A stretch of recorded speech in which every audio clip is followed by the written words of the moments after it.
হরে কৃষ্ণ, রাধে রাধে। তো আমার গোপু সোনাকে সাজিয়ে গুছিয়ে নিলাম। এখন হয়েছে বাবা ভোলানাথকে সাজাবো, এই যে স্নান করাবো। এখনো করাই নেই, বেলপাতা আনা হয় নাই, বেলপাতা আনতে গেছে। তো আমি এখন ফুল টুল দিয়ে আমার গোপু সোনাকে আগে রেডি করে নেই, তারপরে আমার ভোলানাথ বাবাকেও রেডি করে নিব। তো আমি আগে আমার গোপু সোনার জন্য সব কিছু রেডি করি। আজকে গাছে বেশি ফুল ফোটে নাই, অল্প কটা ফুল ফুটছে।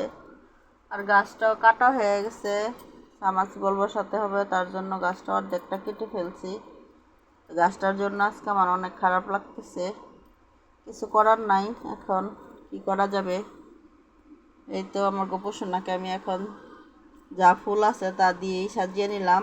তো এখন আমার বাবা ভোলানাথকে স্নান করাবো, দুধ দিয়ে, গঙ্গা জল দিয়ে, ঘি মধু দিয়ে স্নান করাবো।